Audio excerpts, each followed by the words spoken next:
But if you want to build a business, whether it's Web3 or otherwise, you need to provide an actual product or service that solves a problem for humans, right? If you don't actually solve a problem for someone, then you're not going to have a business long term. I think a lot of what happened in Web3 over the last few years, they forgot that part. Today, I'm very excited to be joined by Kyle Reidhead. If you don't know who Kyle is, he's the co-founder of Impact Digital Marketing, a growth marketing agency that works with creators. He's also the co-founder of Web3 Academy, a media platform that helps businesses and creators understand how to use Web3. He co-hosts the Web3 Academy podcast. Kyle, welcome to the show. How are you doing today? Thanks, Michael. I am doing really well. I'm excited to be here and excited to chat all things Web3 and the creator economy. Well, I'm super stoked to have you on the show. Today, Kyle and I are going to explore how to create a sustainable business model with Web3. But before we go there, I would love to hear your backstory. How the heck did you get into this whole crypto Web3 world? Start wherever you want to start. I'd love to hear the story. Yeah, sure. I mean, the rabbit hole stories are always fun in Web3 because it's always a bit different.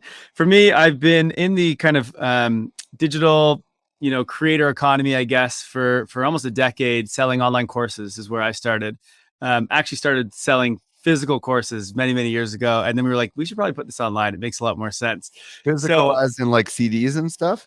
No, as in like traveling and going and doing a course, like an in-person course. And then we were like, why don't we just record this? And then we don't have to travel anymore. And what a game changer that was for a business. Anyway, so I've been involved in that for a long time. That's where my agency started from. And we mainly worked with just course creators for a while. And as I was doing that, I was also getting really heavy into investing. And I was like, you know what? If I'm going to be investing, I need to really understand what the heck I'm investing in. I need to understand economics and so on and so forth. So about 4 years ago, I purchased some textbooks on economics and just started studying economics because when I get into something, I really get into it. And so I started reading all these books. And then a buddy of mine that I met when I was in Mexico, I'm also nomadic, and I met a guy in Mexico, and he worked for Exodus. You've heard of Exodus? They're like a non-custodial wallet. And I was like, what is going on in this space? Like it was already down in the bear market at this point, and it was past everything that happened in 2017, 2018. But we went for dinner and he started explaining Bitcoin to me. And I was like, oh, I get this. This makes complete sense because I'd just been reading an economics textbook. So it made so much sense. And so he actually got me to download a wallet, sent me some ETH at the time. And I was like, cool. What year do you think this was? This was 2019. Okay. And so I started buying a little bit of it, but was still not really like, I started to understand Bitcoin, but I was like, I go down the rabbit hole. I started listening to every podcast, reading everything there was about Bitcoin, like kind of became obsessed with it. And which is funny because on Bitcoin, when you read about it, it's the same thing over and over again, right? There's 21 million of them. That's it. That's how much more you got to understand. But I kept hearing about Ethereum and I was like, what the heck is this Ethereum thing? I don't really get it. Like I really need to go deep. And so in 2020 is when I was like, okay, I'm going to dive into this thing. And I started, again, reading everything I could on it and went deep down that rabbit hole. I feel like I didn't come out of my bedroom for days. And finally I came out, I was like, holy shit, this is way bigger than just money. Like this is going to change business. This is going to change the way that we do governance all around the world. It's going to change the way that we run business. It's going to change the way that we use the internet. And I was just like, I was mind blown. And so like almost immediately we started to pivot our marketing agency to be working with people to help them with Web3. With creators in Web3 already. So newsletters in the crypto space. Web3 was still not really a thing back in 2020. It was like a kind of a newer term. So we started doing growth marketing for crypto newsletters and creators in the space. Well, then we also share a couple of those creators that maybe we'd be familiar with that you were working with back then. Yeah, so it's a lot of the big newsletters in the space. So Bankless was our first one, actually, the first one we went into. They were actually where I really learned a lot about Ethereum. And so I immediately contacted them. I was like, guys, you guys are writing amazing content. Like, let me show you how Web2 markets and like, let's grow you guys and get this thing big. And they absolutely blew up over the last 2 years. Others like Real Vision, Rex Capital, a bunch of the big newsletters in the space and kind of influencers in the space. Wow. So that was really cool. And we loved that. And it's been fun. It's been a great journey. But we realized everyone was talking about the speculation of this stuff. No one was talking about like, how do we actually use this stuff in business? And, so that's when we were like, you know what, maybe we should do that. We are the ones that understand content creation, understand this sort of creator economy. Like, let's create our own. So that's why we launched the podcast and the newsletter, Web3 Academy. And when did that come out? This was just February of this year of 2022. Wow. And the idea was, let's not talk about markets. Let's not talk about speculation. Let's look at how are we actually going to use this stuff and sort of start to like ask the hard questions and break down all the crap that happened in 2020 and 2021. Like what's really here to stay from that, and where can we innovate off that, and what's like not going to make it, and so that's been a really fun journey, and we've been able to grow that and just really be able to speak to some smart people in the space, and that's really helped us kind of begin to become leaders in this space. And I wouldn't say experts because no one is an expert yet in this stuff, but it's allowed us to really dive super deep. Well, and tell everybody kind of what you're doing now. Like, what is the newsletter? Like, maybe where it started and where it is now. I know these things evolve, but like, talk about the frequency of the newsletter, the kinds of things you talk about in the newsletter, just so people understand that. Yeah, absolutely. So we have 3 different episodes. One is just a deep dive. So it's myself, my business partner, co-host Jay, or someone from our team. We have a couple of writers who like really dives into a topic. Like when NFT royalties became a big thing, we're like, what's really happening here? And we just dove in. We researched as much as we could, and we wrote a big deep dive on it. And so that was an article. We also put that out as a podcast. So anytime there's a different thing that's going on in the space that we want to understand, we'll go research it, dive deep, and we'll write an article on it. Then we have an interview, and this is looking at people who are building in the space, whether they've done something that has been good or not good. We don't care. We just want to learn, right? And so it's a lot of founders or builders, or like, I don't know, we just had the CMO of Arbitrum on the podcast. So it's like people are really doing stuff in the space. We just want to learn what they're learning. And then we have a roll up on the end of the week where we just talk about the news, what are the big things that are happening, and kind of what's our takes on it. And who is the target audience for the newsletter? So it's really around entrepreneurs and creators are the main ones. And then also a lot of people are like in the business world already. So like in Web2 business that are thinking about transitioning and trying to maybe launch an NFT or do something with Web3. How can they do that? Those type of people as well are big on our audience. And are you covering NFTs, DAOs, social tokens, metaverse, or are you more on the financial side of it? I'm just curious. I know I read, but I forget. I can't exactly remember because I read a million different newsletters. Absolutely. So there's no markets. We try to stay out of markets as best we can. Sometimes I'll talk about it, but I try my best not to. It's mainly like NFTs, DAOs, metaverse tokens, any of this kind of stuff. How are we going to use this in business? That's where. So what's the utility of this stuff? And we don't talk about speculation. We don't talk about markets. I love it. I mean, we're so aligned with what we're trying to do here with this show. Right. So, this is awesome. And how are you guys making money? Just out of curiosity, like, do you have courses or sponsors, or what's the deal with that? So we didn't really focus on monetizing at all in the beginning. We just were like, let's just start. We just wanted to learn. So we're like, let's just start talking to people in the space, and we'll produce that content and share it, and we'll see where that goes. And right now we're just sponsorships is our main revenue source. Right. We are building out we have a big community that we've built from this. They've actually launched a DAO as a result. So our community just tokenized out of nowhere, and they're like, we want to help you build. And so our audience from our podcast just launched a token called Web3 Academy DAO. The token is called Doer because they're a bunch of doers. They literally they did it on their own? I mean, we were a part of it, but they asked us. They basically because we had a Discord. We're like, you know what? Everything Web3 is community. Let's launch a Discord. So we did that a few months into our podcast. We were like, let's see who's actually listening to our podcast. They all came in. We started chatting with them all and kind of, having some fun with them and just like having some good learning experiences with them. And they were like, well, why don't we launch a DAO? We want to help you guys build. Like, okay, so we're actually launching 2 products over the next probably 2 months here. And we're doing a rev share model with our DAO. And they're going to help us launch these like premium products for our newsletter. So it's actually super cool. I am so fascinated by all these different business models. We're recording this just after I finished up our crypto business conference, and so many of the businesses are in the Web3 world are starting with like NFTs, or they're starting with, they're moving towards DAOs, which I think is fascinating, right? And it's so ridiculously complex, and we've covered quite a few. We had Jess Loss, the founder of Seed Club, on here, which is like a Y Combinator of DAOs and stuff, and it's just a fascinating new world, right? Like a lot of businesses are going to be like these co-op, if you will, kind of opportunity, which is just blows my mind. So since you're covering the business world and you're covering creators and all that stuff, what do you want to say to businesses and creators that are listening about why they might want to consider Web3? Because so many of us that have been successful in business, like you with your company, me with my company, and so many others that are listening, it's just like hard to wrap your brain around what this could mean for businesses and creators. Why should they pay attention? Yeah, it's a great question. I think to simplify it, there's sort of two unlocks here that are happening with Web3, in my opinion. The first is ownership. So digital ownership, which we never really had previously. So you couldn't really own anything on the internet because everything had to be stored in a server of a centralized company, right? Your content and your data and your followers on Facebook are owned by Facebook. Your money is not, you don't actually own that. It's in a bank account. You want to send money to someone else, you need to use a third party like Stripe or PayPal or whatever, right? Um, so we didn't really have any ownership of anything. And now all of a sudden we do. And this is a huge, and this can be in the form of a fungible token or a non-fungible token. And what ownership does is really changes the incentives models for people. And so if you think about in the Web2 world, you have an audience, you have customers, whatever, they're not incentivized to help you in any way, right? Whether you're Nike or Adidas, or you're a creator that has like a, I don't know, a Substack newsletter, they might like to pay for your content, but ask them to help you build an app or to help you build something else. And your customers are never going to do that. Why would they?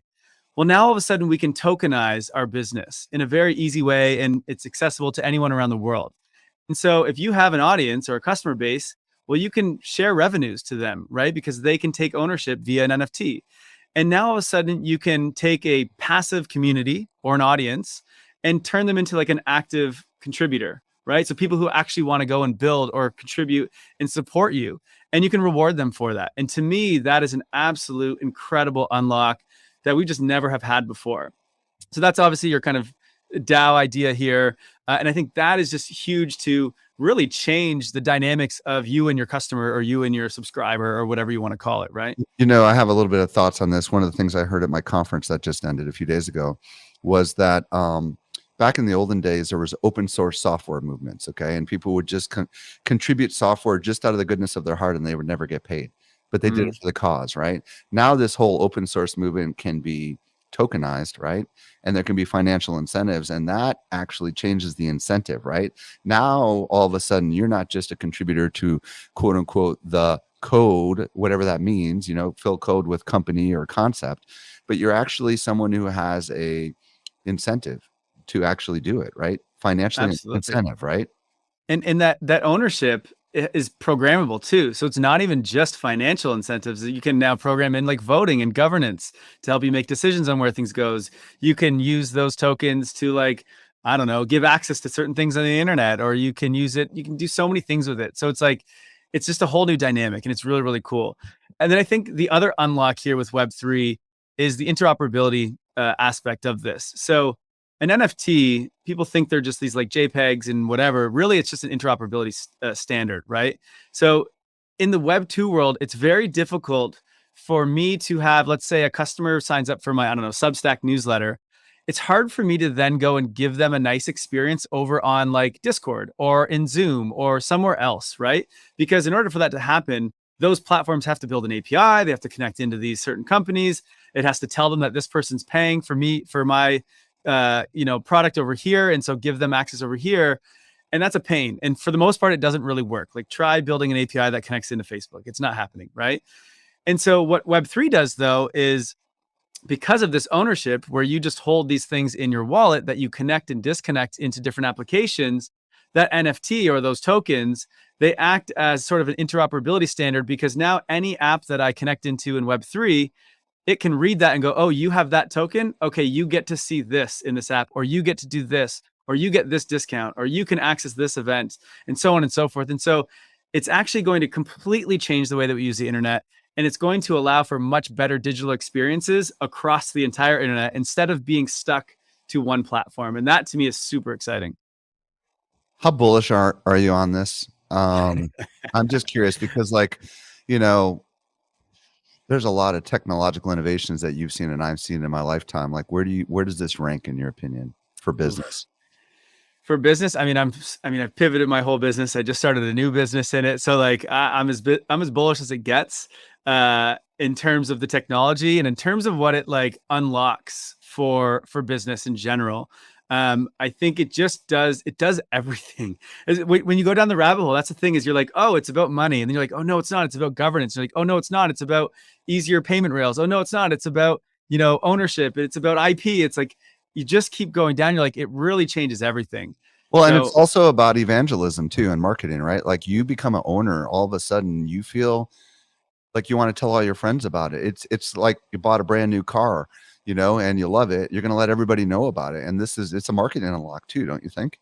Absolutely. The network effects in this space are insane because we're all incentivized to go and tell other people about it, because more people who come in, the more money we all make, right?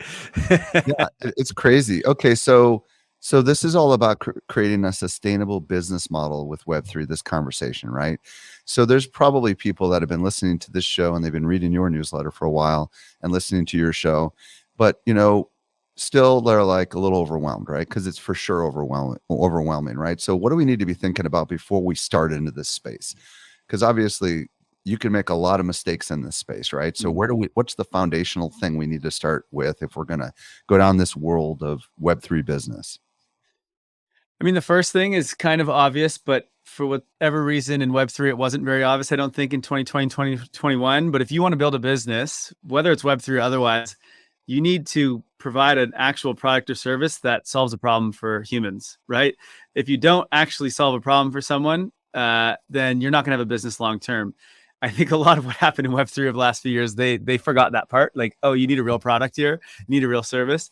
So number one, like, you need product market fit. You need something that's going to change someone's life or make their lives better or easier or whatever. So that's the starting point. Let's talk about that though, because Okay. just because you can do it on the blockchain or with Web3 with NFTs doesn't mean you should, right? 100%. Absolutely. There's actually a lot of models that, and this is kind of what I've been breaking down recently and just wrote a long 3-series article about, was should we even be tokenizing all of our communities? Like, does it really make sense? Sometimes giving ownership isn't really a good idea, right? And so I don't think everything needs to be on the blockchain, though a lot of things can and probably will be on the blockchain because it's going to make commerce more global, more easier, cheaper, etc. So like, I think we will use it all. It's just, I don't think we quite know exactly how to just yet. Right. Okay. So first of all, you got to solve a legit problem, and you're about to say what's next. So the next thing is, and this is, again, you would use this in Web 2 again, is you need eyeballs to see this product. And so how do you do that? You build an audience, right? I think the number one way that you're going to build a business in today's world is creating content.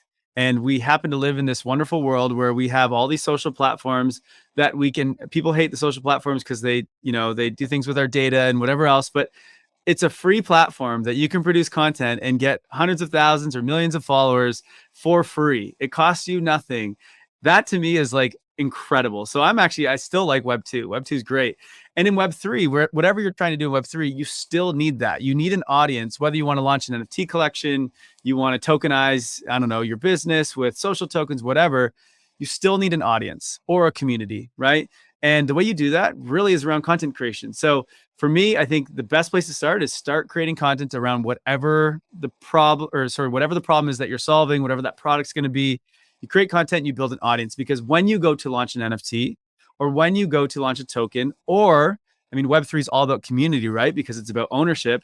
When you go to make a community, the easiest way to do that is by having an audience and then converting them into a nice community, right? So you still got to get those eyeballs. And so content creation for me is still the biggest thing, no matter what. Well, and the great news for those of you that are listening to this podcast that may not know, we're owned by Social Media Examiner, and Social Media Examiner teaches you how to use content marketing and how to create stuff on the socials to build an audience. The good news is there's enormous free resources out there on how to do that. That is nowhere near as complicated as everything else we're going to be talking about. That's the easy part, right? But I'm with you. So many of these projects fail because they just put out an NFT and nobody buys it because they don't have an audience, right? Right. Absolutely. Well, so either that, they don't have an audience, or the other part of it, and this is the other thing you need to think about when you're going to Web3, is you really need to build a strong community. So not like an audience is, us on a podcast right now speaking to, however many people, that's an audience, right? They can't speak back to us. They can't speak to each other. A community is when those that I'm speaking to can speak with me as well, and we can all speak with each other. And that's where you start to build these sort of like network effects, and you start to have these like stronger connections where people are sticky and they actually stay in your business or in your whatever it is you're creating, right? And community is very important when it comes to ownership, because if someone's going to buy your NFT, you want them to hold on to that because you're hoping that that NFT goes up in price or your tokens go up in price. It's like when you're trying to get investors for your business, you want people who really believe in what you're doing and want to, be part of it, because they're going to hold on to the equity and not sell it, right? So it's important that you have this community. And so you don't need Web3 stuff to build community. You can do that on, I don't know, Discord or on, even Twitter, I guess, or Slack or Facebook groups. Yeah. So I think community is the other kind of final thing that you need to be thinking about before you're going to dip your toes in launching anything in the Web3 space. Perfect. So we talked about how you got to solve a problem, you got to build an audience, and really you got to build a community within that audience, which is ideally an interactive community. So let's talk about business models. What are the business models that work in Web3? And maybe you could talk about what's wrong with some of the current models and maybe some of the newer models that you're seeing that seem to work. Right. Yeah. So, I mean, the big playbook that's happened over the last 2 years has been, let's just launch a collection of, I don't know why, but 10,000 is what everyone seems to be doing. I have no idea why that number is, but let's launch a collection of 10,000 NFTs and, hope everyone buys it. And then we will build a business around that, right? So usually it's you launch these NFTs, it hopefully sells out. You token gate a Discord community so that, only those with the NFT can come in the Discord. And then let's see what happens. The big players in the space like Moonbirds and Gary Vee were like, we're going to build a metaverse or we're going to build a movie and a brand like the next Disney. Most of them are like, we're just going to build a community and we'll see where it goes. Now, I'm starting to look at that and go, is that really a sustainable business model? Because I mean, in 2020, 2021, sure, you could raise a lot of money, but where does the revenue come after that? That's the part where I was like, I don't quite understand what's going on here. And I think a lot of communities in this space who did this and they launched NFT, they're realizing, one, their assets have had value because most of them have gone to next to nothing because they were propped up by speculators and traders. They weren't people who actually were part of their community and wanted to help them, build the next whatever they're going to build, right? Then I think they realized building with community is actually friggin' hard. It is not easy to build with 1,000 or 10,000 strangers on the internet, right? It's actually way harder than just building a business with you and a tight-knit group. And then the final thing is they're all realizing they don't have any ongoing revenue, right? Like we launched this, it sold out, that's it. Where's the rest of it? And so the difference here is in a Web 2 world, if you're a creator, typically you launch, I don't know, it could be a course, could be a community, could be a newsletter. And these all are kind of memberships. This is usually the way that you monetize a community. And this is a subscription model where someone's paying every single month to consume your content, which is all fine and dandy. But a lot of creators over the last little bit have gone and said, okay, well, we're going to do this NFT thing because it's cool. And so they launched it and they're like, okay, well, now I don't know where I make any more money. Now what do I do? I just kind of, blew everything I had with my audience or my potential customers and I have nothing after that. So now they're going, okay, well, I have to build with my community and hope that we build the next thing, and then we can get more people to buy whatever it is, the next token or something. So this is the kind of let's dig in on this a little bit because right now, a lot of these people are banking on creator fees, right? Which is the ongoing fee that OpenSea, Magic Eden, and others will pay. That happens on the secondary market. But the challenge is OpenSea could say, we're not going to do creator fees anymore. And all of a sudden, because they're a centralized platform, because they're competing against some of these other platforms that are offering like X2, Y2 or whatever that give you the option to pay or not pay the creator fee. Yeah. So all of a sudden that recurring revenue model could be completely destroyed, right? So then all of a sudden you got to keep launching projects, which takes down the value of the main project potentially, right? I mean, this is the challenge you're talking about, right? Well, even the royalty business, I mean, yeah, it can be lucrative, but it's also counterintuitive to what you're trying to build. If you're trying to build a community, you want people to stick around and build these tight connections. That's the whole point, and build together. Yet then your only revenue stream is people actually leaving your community because the only way you would make money on a royalty is actually them selling it. That's so yeah. Right, it doesn't really make any sense. So to me, I'm like, we don't want to do that. You want to align the incentives with your community. And this is the exact opposite. So I actually hate that model. And like you said, it might not even be a thing. I mean, it's not enforceable in the blockchain. So it might not even be a thing in the future. We'll see. So then you got to go, okay, well, how are we going to make money here? And, the hope is, okay, well, maybe the DAO or this community builds something together and we launch some new product. But I mean, the chances of that are very, very slim. We know how hard it is to build an actual product in the real world in Web 2. Imagine now doing it with strangers. So it's okay, well, what can we do here? And this is what I really dove into recently. There's a few different things you can do. And so you want me to just walk through some of these right now? Let's hear them. Yeah. Okay. So without relying on royalties, one of the things you can do is when you launch, let's say this 10,000 collection of NFTs, you could launch just 9,000 and hold on to 1,000 of those, right? You launch your 9,000, you make your money on that. Everyone starts building together. And so long as you keep the value of those NFTs over time, you can just slowly sell those NFTs that you hold. So you hold 1,000 of them. Who was it who did this? Larva Labs, who is the creator of like CryptoPunks and Meebits, they did this with CryptoPunks. They saved, I think it was 1,000, and they would, whenever they needed funding, they would just sell a few onto the secondary market, and that would earn them some revenues. It's kind of like having equity in your company and just like selling it as you go, right? Which makes sense. It's a very just real quick on this. So what I think I'm hearing you say is like when you open up your initial mint, right, and you go ahead and you only allow like 9,000 out of the 10,000 to be minted, and then you assign the remaining 1,000 to your own account, right? Is that the idea? So there's still 10,000 out there. They're just 10% of them are owned by the entity that started the NFT project. And then what I'm hearing you say is you can use these as rewards for people, right? You can use them as incentives. You can use them as payments. You can use them to raise funds if it goes up or down, or you can just hold them. Is that kind of what I'm hearing you say? That's exactly it. And you can do, I mean, you can either be just for you because you're the creator that got all this going, or you could share some of those with the treasury of those people who took your NFT, like of your token holders, right? And now they have some funds and some value so that they could maybe sell them and go build products or whatever, right? Kind of depends on how you want to do it, if your community really wants to build with you or not. But it's a secondary source of revenue, but it's really selling equity is kind of how it is. Well, and I really like this model a lot because it's not necessarily devaluing. Even if you did a 3,000 collection and you decided to only sell 2,000 of them, you know what I mean?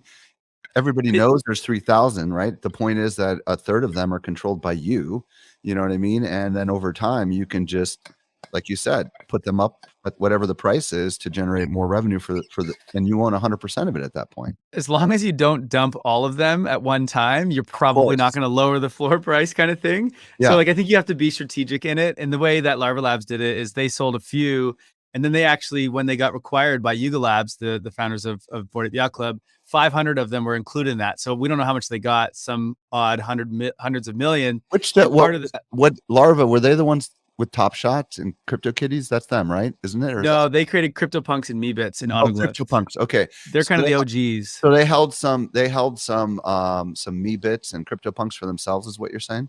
Yeah. And then part of when they got acquired, they sold 500 of those CryptoPunks as part of that deal. And that's how they made so much. So it was actually quite smart for them. Now, it's not easy to keep your NFT, having high value. So it's a risk. It's almost like building a business, taking no salary and just like relying on equity, which, I mean, hey, that's how entrepreneurs work. So it's not a terrible idea, to be completely honest. I like that. So what are some other ways that what other models you're seeing?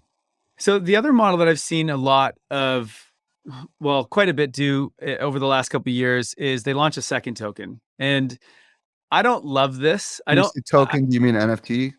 Could be either. Could be NFT. Could be a fungible token. I mean, for example, Bored Ape Yacht Club launched Mutant Yacht Club, and then they launched a fungible token of ApeCoin, right? Yeah. And so you can do it either way. My only thing with this is when you launch your first NFT collection, if you're not in a speculative mania of the last 2 years, so let's avoid everything that happened there. It is really hard in normal times to keep the value of these NFTs, of your equity of your company, right? And to build something that is worth value with all these strangers, right? With your community, let's call it. And all of a sudden, when you launch a second one, yes, you might be able to raise a bunch of money. If your audience is big enough, you'll get a bunch of other people who might want it or who will speculate. And so, okay, you do raise some money there. But what you've done is now you have two communities, or AKA you could think of them as two businesses with a lot of people in them that now you have to deal with and try to generate value from. That is not easy. So most people who did this over the last 2 years, it actually failed. The second one didn't work out that well. They've kind of gone to zero, except for like the OGs of like CryptoPunks making their Meebits and Bored Ape Yacht Club making their Mutant Ape Yacht Club. But there's not many others that have done this and succeeded. Yeah, we should probably talk about this a little bit because World of Women did this with their World of Women Galaxy, right? They launched the 20,000 collection and they gave one to each of the original holders of the 10,000, and they auctioned off the remaining. And what happened was the World of Women became super valuable right up until launch, and then all of a sudden it dropped. And the Galaxy dropped even more. Moonbirds, which I happen to hold quite a few Moonbirds, did it with Oddities, right? So they partnered with the founder of Nouns, Gremlin, and they co-created Oddities, but they did it intentionally because they wanted to expand the community, right? So sometimes Right. it can be a strategic objective, right? Like now the Oddities people get into the same Discord as the Moonbirds people, right? And they have slightly different advantages, but that could be a strategic way to essentially take a small community and expand it. I don't know. What are your thoughts? Agreed. I think the key is don't launch a second token if you're doing it because your existing community just needs revenue. If you're Right. doing that, it's going to set you up for failure. Do it if that business is going well and you're ready to expand and grow. Which I mean, Kevin Rose and Moonbirds, he's got a massive audience. They were ready, right? Right. And so they could do it, and they have a massive team to manage these two groups. So Right. it's easier. But if you're like a one person creator trying to like, even we have a DAO, and it's, when it first started, there's a few hundreds of people in there. It's much lower than that now. And that's even hard to try to like get them on their feet and get things organized. And so like, you're basically trying to run two businesses at one time. To me, that's just suicide. Okay. So avoid launching a second collection or a token. What should we do instead? I mean, we've talked about a model where we can, this is a model is what you're saying, but you suggest proceed with caution. Is that what I'm hearing you say on this model? I do, for sure. Yeah, I think so. I think the best thing to understand here is like, if you're a creator, you have people in your audience or in your community who want to just consume. They don't want to build with you. They don't have the time to go and build a product with you and contribute and helping you with your marketing or development or whatever, right? They just want to consume your content. And so they don't care about these like DAOs and sort of like all the stuff you're doing over there. They just want to consume. And so none of these models give a good commerce or a good product to those people. And the reason that is true is when you launch an NFT, especially if it's like a limited amount, there's a lot of people in there that are doing it because they want to build with you or they want to speculate. And then the price of that is so high that you're excluding so many people from being a part of your business or consuming your content, whatever that is, right? And so now you've kind of really made your customer base very small. And there's a bunch of people who just are never going to do that because they don't really care. And so one of the things that I think is you should separate your audience and understand you're going to have an audience who just wants to consume, and you're going to have one who wants to build and grow with you. And so the ones who want to build and grow with you, launch your NFT collection to them. Okay, that's great. They'll take ownership and they'll want to build with you. Then what you can do for the other group over here is do the Web 2 model and launch a subscription model to them. And what you can do is the first group over here that you built that had the scarce amount of NFTs that's going to build with you, share some revenues of the subscription group with that group. And now they can help you build that model. They can help you create content. Maybe they'll develop your site for you. They'll help you market it. They'll help you do all the things you need. So you've sort of like built two products in one here, and your community is already going to be built of both of these people, and you need to service both of them. Do you have a name for this model, this concept we're talking about? We talked about this cohort thing. Is this the same thing? This cohort based NFT? Not yet. So cohort is when we get into like the intricacies of the NFT memberships, which we'll get into. Well, let's pause here for a second. I love this. Okay. What I hear you say is like, hey, you could launch an NFT project with a very small amount of people and people that really want to be part of something, right? And in exchange for them investing in this NFT with you, you don't have to announce this to them, but one of the benefits could be, hey, if you help me build this thing, what we're going to do is maybe issue you a builder free NFT kind of thing, right? And anybody who has this NFT and holds this NFT is going to get X% of the profits on launch day or something like that, right? Some sort of financial advantage, because we're gonna build a Web 2 something, but we're gonna use Web 3 to fund it. And I don't know, I'm just getting creative with you, but that's a way that you could get them to stick, right? Like they get exactly. It doesn't have to be forever either. It could just be from your first year or your first month or something like that, right? Exactly. And that's the thing is, if you're gonna launch an NFT or a collection of some sort, it's because you're going to do it to give ownership so that these people will help you build. You don't need to launch an NFT collection to a bunch of people who are just your audience who consume your content. It's actually a bad business model to do that, right? The Web 2 models are much better. But if they want to build with you, which is great, this is a massive unlock. All of a sudden, you can have thousands of people who want to help you with your business. If you're a musician and you're just starting out, like, how incredible would that be? Oh, I got thousands of people who are going to help me market my music, or I'm an artist, same thing. Like, it's huge unlock for creators to just all of a sudden you go, hey, you guys, my first like my big fans in the very beginning of my career, you guys back me and you like what I'm doing. Okay, well, you guys have a bunch of experience and skill sets. Here, NFT, help me fund this. And then like, I'll share my future revenues with you kind of thing. That to me, incredible, absolutely incredible way to do it. Yeah, I love that. Okay. But so the sustainable revenue is really coming from the idea that they're going to help you build the thing, hopefully for less than it would cost you to build it, or they're going to help you market the thing, right? And that other thing that you build is really where the money's going to be coming from. Is that kind of what I'm hearing you say on this? Exactly. So for most content creators, they're going to continue to create content, right? Regardless of what that DAO does or that, collection of NFTs, what they do, if they end up building or not, you're still probably going to keep producing content, writing your newsletter, doing your courses or whatever it is that you're doing. And so you want revenue from those. And that's where the memberships come in, right? And you can, again, share those revenues over to the other group, the other collection. Now, what's really cool here that I was looking into is right now, most memberships or subscriptions are done via like Stripe, right? You put in your credit card and it takes out a bit every single month. What you can do now is NFT based memberships. And so what's cool, and this is one of the things where you're like, well, does everything have to be on the blockchain? This one I actually really, really like. It's kind of cool. So there is now the technology where you can launch an NFT. And if you hold that NFT, it automatically takes X amount from your wallet, right? So same with signing up with a credit card, but in this instance, it's now an NFT. And what's cool about that is one, the interoperability. So again, I kind of talked about the problem of this early on is like, if someone signs up for my premium newsletter, I can't get Is this like a monthly subscription model almost with NFTs? Exactly. What's the tech that enables that? So the way that we have done it and the way that I've seen it is via Unlock Protocol. So Unlock Protocol is kind of like an open source protocol where they're building memberships.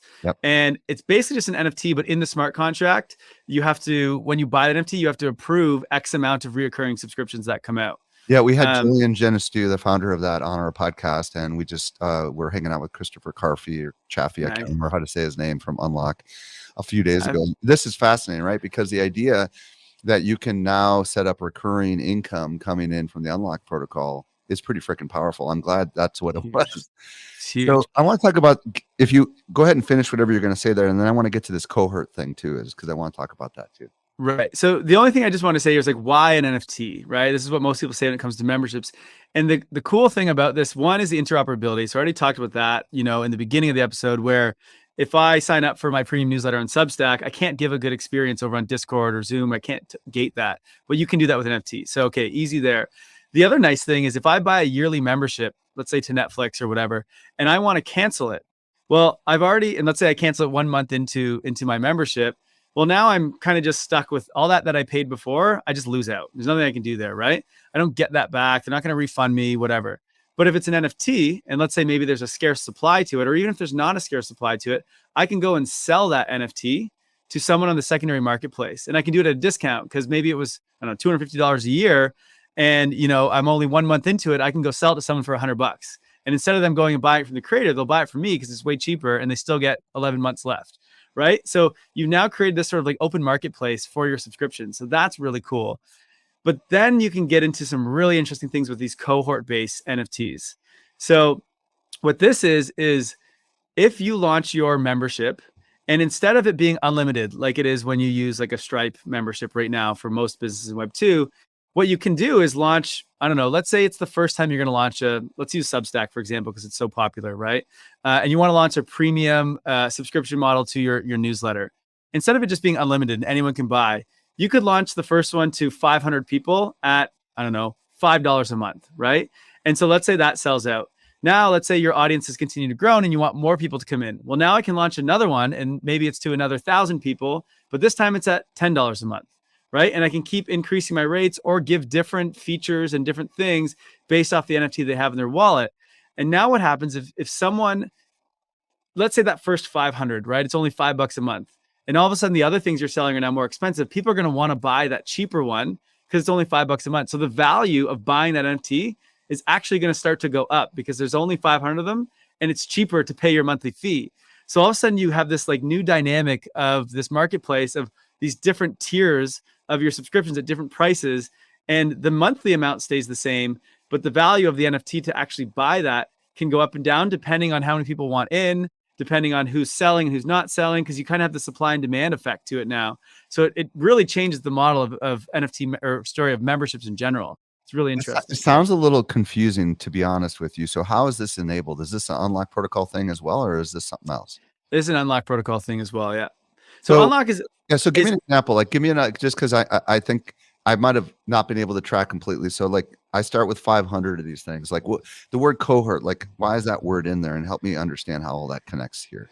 Yeah, for sure. So the reason you would do a cohort is one, when you sell things online like digital products, it's nice to have a either time limit that someone has to purchase by, or only a certain amount that people can purchase, because it creates urgency. So it actually makes people kind of FOMO into your products, right? This is why people run discounts and things like that. So a cohort sort of enables that, which one thing is good. But the other thing that happens with a lot of businesses, especially in subscriptions, is over time you continue to add more value to that membership. And so you want to increase your prices. And so oftentimes you'll see maybe a newsletter used to be $10 a month, and then they added a new feature, so now it's $12 a month, and then it's $14 a month, and you can see they continue to increase, right? Most subscription or SaaS models do this.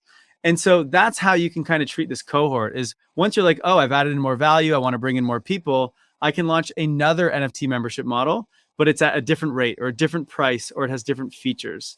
And so each subscription that someone buys into is either a different price or it's going to offer different benefits. And you see this with typical SaaS models, right? Anytime you're going to buy a piece of tech, you might get the premium one or the pro version or the enterprise version. So it's the same sort of thing. The difference is this is in a form of NFT, so it can be sold in secondary markets if you're done with that subscription. Got it. So I think what I'm hearing you say, and we have a social media marketing society, and in the early days it was only $30 a month, like 5 years ago. Now it's like Right. bucks a month, right? So, but people can't resell that, right? They can simply cancel it, and if they cancel it, they got to come back in at the higher price, right? So, what I'm hearing in your case, with the cohort model, those NFTs can still be sold to anyone else, and someone could sell one of those cheaper. But what you're saying is when you launch the new ones, it's just a higher price, right? So technically someone could go sell one of those old ones for cheaper than buying the new ones and then get in the secondary market. Is that the idea here? I mean, it is. And yes, it creates this weird kind of dynamic to understand, but basically there's two price points. There's the price to own and hold the NFT, and then there's the price to pay the reoccurring membership month over month. And they don't have to be the same, right? So I could launch 10 NFTs at $1 a month for a product that's worth way more. And I would bet that the value of those things go way up, because someone who wants to hold on to that and be a part of my subscription for the next 10 years, they'd pay $1,000 for that $1 a month, right? Because in the long term, it's actually way cheaper. And then I could take a royalty off of that if I really wanted to. Absolutely fascinating. Okay, so we've talked about saving some NFTs for yourself. We've talked about launching a secondary token or NFT, which you don't advise. We've talked about incentivizing members when you launch by maybe giving them some sort of a percentage of a Web2 product that you're launching. We've talked about these cohort-based models. Is there anything else that we're missing as far as new business models? Is there anything else that we're missing? What do you think about the concept of DAOs, though? Like, where people are literally taking a portion of the money, like what Nouns is doing. Are you familiar with what they're doing? What they're doing is great. Is that a sustainable business model? Yeah, so this comes down to basically what you're talking about is when you launch an NFT, you typically earn a lot of money right at the beginning, right? Because everyone kind of bought there. So you kind of have some options. You can either take that money yourself, right? And be like, okay, sweet. I did this. I built this big community and I'm going to take my money and do my thing with it. Or you could share that with your community, right? With the DAO, we can call it. And basically fund them or incentivize them to start building. And either it's like, hey, take this X amount and 30% of whatever we minted, and now it's part of your treasury. Or you can start to use that funding for people who do certain things and take certain actions inside of the DAO, right? So you can use that to sort of fund and sort of activate the community to start moving forward. That I think is really important and really good, because again, if you're giving ownership to people, it's because you're trying to build something with them. So you will probably want to incentivize them in some way. And of course, giving them a treasury is a great way to do that. As for other models, though, I don't know enough yet. There's just so many things popping up all over the place. That's what I mean. We're just experimenting and innovating. And like even this cohort-based NFTs, there's one case that I've seen of someone doing this called Bakery DAO. It's very, very interesting. And that was where I first saw it. We're about to launch something similar to this as well. But there's just so much innovation, experimentation. We got to just keep trying to stay on top of it all and trying to see what's actually going to work and what's not. Because I'm sure there's other people doing things that I haven't even seen. There's fractionalizing your NFTs. You could launch a fungible token. Like, it's crazy what all you can do here. Yeah. And what the Moonbirds have done is they've started a DAO. and they Yep. funded it with $2.7 million, and they got $61 million in their initial mint. And then they're also putting 31 Moonbirds in there that they're actually buying on the secondary market. And my understanding is the main purpose of the DAO is to proliferate the Moonbirds brand. You know what I mean? Right. So they have to put up proposals. Moonbirds can veto these proposals, but they put up these proposals, and then once they're approved, then the funds are released to go out and do whatever's necessary to proliferate the brand. You know what I mean? And that's kind of cool, because that's like they're funding their own essentially DAO, their members, to essentially help grow the brand. And that's exactly what Nouns is doing too, right? Nouns takes huge chunks of their money into this. The only goal of Nouns is DAO is to basically proliferate worldwide domination of nouns. I mean, it's cool. It's crazy, isn't it? It's just nuts. It is. I mean, it's you can either build alone or you can build with those who like what you're doing, and that's what Web3 unlocks. And to me, that's just amazing. You know? Yeah. Well, Kyle, this has been absolutely fascinating dialogue. If people want to check you out, do you have a particular preferred social platform, and then how do they find your Web3 Academy? Yeah, so I'm pretty active on Twitter. So if you're on Twitter, check me out there. It's just my name, Kyle Reidhead, which is KyleReidhead. And you can give me a follow there. Otherwise, check out our newsletter. Just go to w3academy.io, and you can sign up for our newsletter there. You can get access to our podcast and everything you need there. And that's kind of the best place to find us. Kyle Reidhead, thank you so much for answering all my questions. I'm sure people's minds are blown. I know I've got a lot going on here now based on everything you just shared with us. I really appreciate it.